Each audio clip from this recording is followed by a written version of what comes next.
Welcome to TV 45 news. Podili town పొగాకు బోర్డును సందర్శించి పొగాకు రైతులకు గిట్టుబాటు ధర కల్పించాలని మీడియాతో మాట్లాడుతున్న గిద్దలూరు మాజీ శాసనసభ్యులు మార్కాపురం నియోజకవర్గ వైఎస్ఆర్సీపీ సమన్వయకర్త అన్న రాంబాబు. ఈ బోర్డు సూపరింటెండెంట్ గారితో తెలుసుకోవడం, అలాగే రైతు సోదరులతోటి కూడా మాట్లాడి ఏం జరుగుతుంది అనేటువంటి విషయాన్ని తెలుసుకోవడం అనేది జరిగింది. ఇక్కడ క్లియర్గా అర్థమవుతున్నది ఏంటంటే, రైతుకు గత సంవత్సరంతో పోల్చుకున్నట్లయితే ఈ సంవత్సరం పెట్టుబడి ఎక్కువైంది, అలాగే దిగుబడి తగ్గింది. ఈ రెండు కాకుండా బోర్డు వారు కొనుగోలు చేసేటువంటి రేట్లు కూడా తగ్గేసేసి రైతు అన్ని విధాలా ఇబ్బందులు పడతా ఉన్నాడు. ఈ రైతు ఇబ్బంది పడితే ఈ దేశం కూడా ఇబ్బంది పడుతుంది అనేది మనందరికీ తెలిసిందే. గతంలో వచ్చేప్పటికీ రైతుకి వైఎస్ఆర్ కాంగ్రెస్ పార్టీ ప్రభుత్వంలో జగన్మోహన్ రెడ్డి గారు అన్ని విధాలా అండగా నిలబడినారు.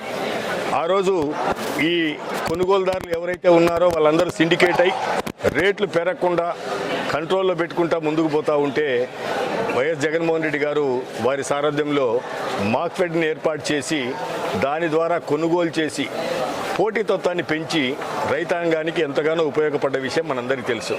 కానీ ఈరోజు దుర్మార్గంగా అటువంటి ప్రక్రియ జరగనప్పుడు ప్రైవేటు వ్యాపారస్తులుగా వారు వాళ్ళ యొక్క రేటు మాత్రమే ఇస్తూ ఉన్నారు. దానివల్ల రైతాంగం పూర్తి స్థాయిలో నష్టపోతూ ఉంది.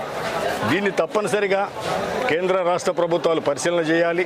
ప్రధానంగా రాష్ట్ర ప్రభుత్వం ఏ రీతికైనా గత ప్రభుత్వం చేసిన విధానాన్ని అవలంబించి, లేదా అంతకన్నా మంచి విధానం ఏదన్నా మీ దృష్టిలో ఉంటే దాన్ని పాటించి రైతాంగానికి అండగా నిలబడాలని చెప్పేసి మేము డిమాండ్ చేస్తూ ఉన్నాం.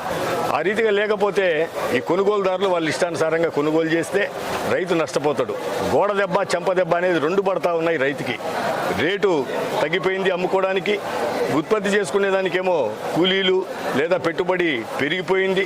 దురదృష్టవశాత్తు దిగుబడి కూడా తగ్గింది. కాబట్టి అన్ని విధాల రైతును ఆదుకోవాల్సినటువంటి బాధ్యత రాష్ట్ర ప్రభుత్వం మీద ఉన్నింది. మీరు ప్రతి ఒక్కటి కూడా రైతాంగానికి నష్టం చేసే విధంగానే చూస్తూ ఉన్నారు. గతంలో జగన్మోహన్ రెడ్డి గారి ప్రభుత్వంలో మినిమం సపోర్ట్ ప్రైస్ అనేది ఇచ్చి ప్రతి దానికి, ప్రతి పైరుకు, ప్రతి పంటకు ఇంత గిట్టుబాటు ధరాన్ని ఇవ్వడమే కాకుండా దాని ప్రకారం రైతు భరోసా కేంద్రాల్లోనే నేరుగా కొనుగోలు చేసి రైతుకి ఇబ్బంది లేకుండా చేసిండ్రు. కానీ ఈరోజు మీరు ప్రతి ఒక్కటి మిర్చి రైతు నష్టపోతారు.